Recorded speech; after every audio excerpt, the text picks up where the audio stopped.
गठबन्धनभित्र सबैभन्दा धेरै हामी असन्तुष्ट छौँ नेता झलनाथ खनाल। गठबन्धन इमान्दार नभएको एकीकृत समाजवादीको निष्कर्ष वामपन्थी एकताबारे छलफल गर्ने गर्यो घोषणा। वाम गठबन्धनको चर्चासँगै लोकतान्त्रिक गठबन्धन बनाउन प्रधानमन्त्री शेरबहादुर देउवालाई महन्त ठाकुरको प्रस्ताव।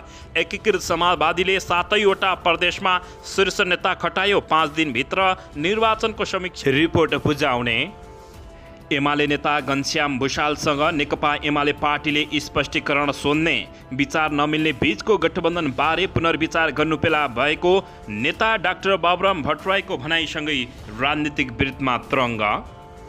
गठबन्धनका दलले इमान्दारिता देखाएनन् डाक्टर बाबुराम भट्टराई। वंशवाद र जनतालाई हेप्दा नेताको टाउकोमा लौरो बजारियो नेता रामचन्द्र पौडेलको भनाई। प्रचण्ड र माधव कुमार नेपाललाई एमाले प्रधानमन्त्रीको अफर गरेको छैन छविलाल विश्वकर्मा। राजनीतिक परिदृश्य क्लियर नभएको भन्दै स्थगित भयो माओवादी केन्द्रको बैठक। मुख्य सत्ता घटक दल नेपाली काङ्ग्रेससँग असन्तुष्ट देखिँदा गठबन्धनको भविष्य पर्यो सङ्कटमा। चुनावको मिति घोषणा नहुँदै धमाधम स्वतन्त्र उम्मेदवारी घोषणा गरेसँगै नेपालको राजनीतिक ध्वस्त हुने सङ्केत। प्रचण्ड र माधव कुमार नेपाललाई सूर्य थापाले देउबाका चुत्थ नोकरहरू भनेपछि मचियो हङ्गामा।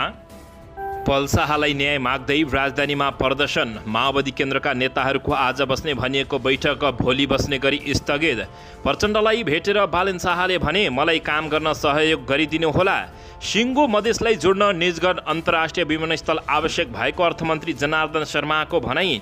जहाज दुर्घटनाको छानबिन टोली सान्सुरे पुगेर फर्कियो। र गठबन्धन इमान्दार नभएको भन्दै एकीकृत समाजवादी पार्टीले निष्कर्ष निकाल्दै अब वामपन्थी एकताबारे छलफल गर्ने भएपछि प्रधानमन्त्री शेरबहादुर देउवा आत्तिए। अब हेर्नुहोस् पुरा समाचार। दर्शकबिन नमस्कार। तपाईहरू यति बेला युआर नेपाली युट्युब च्यानल हेर्दै हुनुहुन्छ। दर्शकबिन यदि हाम्रो च्यानल युआर नेपालीसँग अझै पनि सब्सक्राइब गरेर जोडिनु भएको छैन भने सब्सक्राइब गरी जोडिनुहोला। साथै सँगै रहेको बेल आइकनलाई दबाउन पनि नभुल्नुहोला। दर्शकबिन तपाईहरूले हामीलाई कहाँदेखि हेर्दै हुनुहुन्छ, कस्तो अवस्थामा हेर्दै हुनुहुन्छ, देशदेखि हेर्दै हुनुहुन्छ या विदेशदेखि हेर्दै हुनुहुन्छ।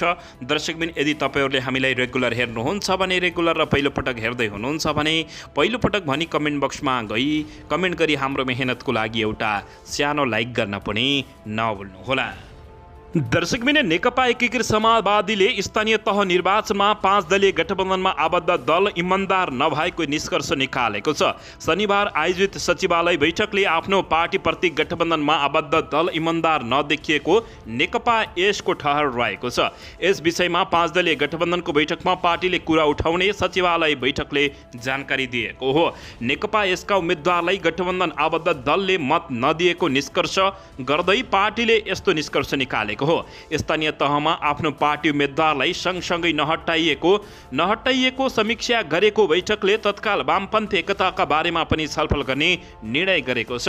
बैठकपछि नेकपा एकीकृत समाजवादीका सम्मानित नेता झलनाथ खनालले स्थानीय तहको निर्वाचनमा गठबन्धन आबद्ध दलको सहयोग नभएको र यसले गठबन्धनलाई अगाडि बढाउन निर्मम समीक्षा गर्नुपर्ने देखिएको बताएका छन्।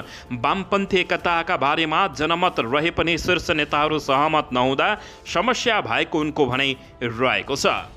दर्शकबिन यसैबीच यता वाम गठबन्धनको चर्चा चलेसँगै लोकतान्त्रिक गठबन्धन बनाउन प्रधानमन्त्री शेरबहादुर देउवालाई महन्त ठाकुरले आग्रह गरेपछि झन राजनीतिक विरोध तातिएको छ।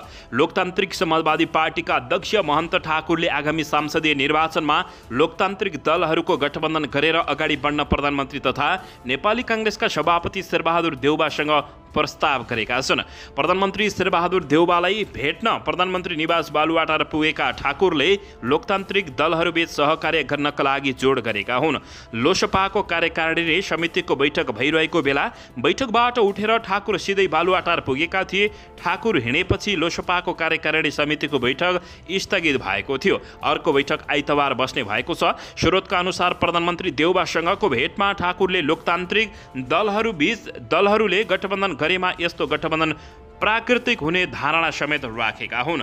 यसैबीच संसदीय निर्वाचनमा वाम गठबन्धनको विषयमा चर्चा चलिरहेका बेला ठाकुरले यस्तो प्रस्ताव राखेपछि राजनीतिक वृत्त रङ्गिएको हो। लोसपाका कार्यकारिणी समितिका सदस्य केशव झाले शनिबार प्रधानमन्त्री देउबा र लोसपा अध्यक्षबीच भेट भएको बताएका हुन्। भेटमा भएको कुराकानी यस्तो बताएका हुन्। भेटमा भएको कुराकानीको बारेमा आफू जानकार नभएको उनको भनाइरहेको छ, तर लोसपा स्रोतका अनुसार आगामी संसदीय निर्वाचनलाई केन्द्रित गरेर उक्त भेट भएको र प्रधानमन्त्री शेरबहादुर देउबालाई वाम गठबन्धनको चर्चासँगै लोकतान्त्रिक गठबन्धन बनाउन देउबालाई महन्त ठाकुरले आग्रह गरेको बुझिएको छ। दर्शकबिन यसैबीच यता विचार नमिल्ने बीचको गठबन्धनबारे पुनर्विचार गर्नुपर्ने बेला भएको अध्यक्ष डाक्टर बाबुराम भट्टराईले अभिव्यक्ति दिएका छन्। जनता समाजवादी पार्टीका सङ्घीय परिषद अध्यक्ष डाक्टर बाबुराम भट्टराईले गठबन्धनमा इमान्दारिता नभएका कारण निर्वाचनमा आफ्नो पार्टीले अपेक्षाकृत नतिजा ल्याउन नसकेको बताउँदै गठबन्धन ध्वस्त पार्नुपर्ने बताएका छन्। जिल्लाको चुनावी समीक्षा गर्न गोर्खा आएका उनले पत्रकारसँग कुराकानी गर्दै निर्वाचनमा पराजयको मुख्य कारण पार्टीको आन्तरिक कारण भए पनि अर्कै कारण गठबन्धन नै भएको उनले आरोप लगाएका छन्। दर्शकबिन सत्तारूढ दल गठबन्धनमा यति बेला भाँड भैलो मच्चिएको छ। यसैबीच जनता समाजवादी पार्टीका सङ्घीय परिषद अध्यक्ष डाक्टर बाबुराम भट्टराईले सत्तारूढ दल गठबन्धनका दलहरूले इमान्दारिता नदेखाउँदा स्थानीय चुनावमा आफूहरूले अपेक्षित परिणाम प्राप्त गर्न नसकेको बताएका छन्। चुनावी समीक्षा कार्यक्रममा सहभागी हुन शनिबार गोर्खा सदरमुकाम आएका डाक्टर बाबुराम भट्टराईले पत्रकारसँग कुराकानी गर्दै गठबन्धनका अन्य दलहरूले नीति आचरण विपरीत काम गरेको गम्भीर आरोप लगाएका छन्। गठबन्धनको धर्म अनुसार एक पटक एक निर्णय गरेपछि त्यसलाई जसरी पनि कार्यान्वयन गर्नुपर्थ्यो उनले भने, तर त्यो भएन। लोकतान्त्रिक मूल्य मान्यता र नैतिक आचरण विपरीत भयो। यसैको फलस्वरूप हामीले अपेक्षित परिणाम प्राप्त नगर्न सकेको उनले बताएका छन्। विचार नमिल्ने शक्तिहरू बीच गठबन्धन हुँदा पनि समस्या भएको उनले तर्क गरेका छन्।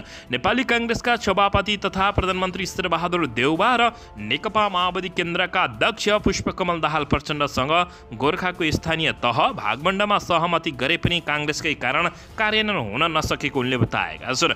गोर्खाको 11 स्थानीय तहमध्ये काङ्ग्रेसलाई 5, माओवादी केन्द्रलाई 4 र जसपालाई 2 भनेर मैले फर्मुला निकालेको थिएँ। शेरबहादुर र प्रचण्डले पनि हुन्छ भन्नुभयो, तर काङ्ग्रेसका साथीहरूको के बुद्धि बिग्रियो भन्नु भएन, डाक्टर बाबुराम भट्टराईले भनेका छन्। एकीकृत समाजवादी पार्टीले पनि ढाँडछल गरेको उनले गम्भीर आरोप लगाएका छन्। चुनावी तालमेल भएको ठाउँमा उनीहरूले जसपालाई सहयोग नगरेको बताएका छन्। सङ्गठनात्मक कमजोरी र पार्टीभित्रकै अस्वस्थ प्रतिस्पर्धाका कारण गोर्खामा चुनाव हारेको उनले जिकिर गरे। दर्शकबिन यसैबीच यता नेपाली काङ्ग्रेसका नेता रामचन्द्र पौडेलले वंशबहादुर जनतालाई हेप्दा टाउकोमा लौराले बजारिएको बताएका छन्। नेपाली काङ्ग्रेसका वरिष्ठ नेता रामचन्द्र पौडेलले जनतालाई हेपेर निर्णय गर्दा आफ्नो पार्टी काठमाडौँ महानगरपालिकाको मेयरमा पराजित हुनु परेको दावी गरेका छन्। वरिष्ठ नेता रामचन्द्र पौडेलले नेपाली काङ्ग्रेस र नेकपा एमाले जनताले चाहेको विपरीत उम्मेद्वार उठाएर जनतालाई हेपेका कारण राजनीतिक दल काठमाडौँ महानगरपालिकाको मेयर बन्न नसकेको बताएका छन्। आज एक कार्यक्रममा बोल्दै उनले यस्तो बताएका हुन्। दर्शकबिन यसैबीच यता चुनावको मिति घोषणा नहुँदै धमाधम उम्मेदवारी घोषणा गरेपछि स्वतन्त्रहरू दर्शक महानुभावहरू नेपालमा मौलाएका छन्। दर्शकबिन यसैबीच सरकारले सङ्घ तथा प्रदेशको चुनावको मिति घोषणा नगर्दै विभिन्न ठाउँबाट उम्मेदवारी घोषणा सुरु भएको छ।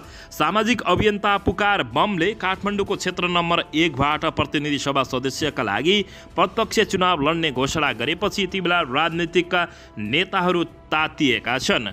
त्यस्तै मधेसका राजनीतिक विश्लेषक एवं लेखक श्री रामनारायण मिश्रले पनि चुनाव लड्ने घोषणा गरिसकेका छन्। लेखक मिश्रले रौतहटको क्षेत्र नम्बर 1बाट प्रदेशसभा सदस्यका लागि चुनाव लड्ने घोषणा गरेपछि यद्यपि उनले कुन पार्टीबाट चुनाव लड्ने भनेर घोषणा भने नगरेको अवस्था रहेको छ। लामो समयसम्म दर्शक महानुभावहरू राजनीतिमा काम गरेका लेखक मिश्र पछिल्लो समय राजनीतिबाट अलग भएर लेख तथा अनुसन्धानको काममा सक्रिय रहेका थिए। दर्शकबिन अन्ततः सरकारले सङ्घ तथा प्रदेश चुनावको मिति घोषणा नगर्दै विभिन्न ठाउँबाट उम्मेदवारी घोषणा सुरु भएपछि नेपालको राजनीतिक कहाँ जाला भनेर यति बेला नेपाली जनताहरूले काठमाडौँको जस्तो बालेन्द्र शाहलाई जिताउने समेत सोच गरिसकेको कतिपयले बताएका छन्। दर्शकबिन यसैबीच यता नेकपा एमालेका प्रभावशाली नेता सूर्य थापाले नेकपा माओवादी केन्द्रका अध्यक्ष पुष्पकमल दाहाल प्रचण्ड र नेकपा एकीकृत समाजवादीका अध्यक्ष माधव कुमार नेपाललाई प्रधानमन्त्री शेरबहादुर देउवाको चुत्था नोक्करहरूको संज्ञा दिएका छन्। हिजो शुक्रबार सामाजिक सञ्जाल मार्फत नेता थापाले यस्तो टिप्पणी गरेका हुन्। उनले एमाले प्रचण्ड र माधव कुमार नेपाललाई प्रधानमन्त्रीको अफर नगरेको दाबी समेत गरेका छन्। उनले आफ्नो पार्टी अध्यक्ष केपी शर्मा ओलीले दाहाल र नेपाललाई प्रधानमन्त्रीको अफर गर्ने सपना पनि दुई नेताले निन्द्रामा मात्र देखेको हुन सक्ने टिप्पणी गरेका छन्। उनले समकालीन नेपाली राजनीतिमा यो सम्भव नभएको समेत उल्लेख गरेका छन्। उनले लेखेका छन्, प्रचण्ड र माकु नेपाललाई प्रधानमन्त्रीको अफर त्यो पनि एमालेबाट रिसाउँदै प्रश्न गरेका छन्।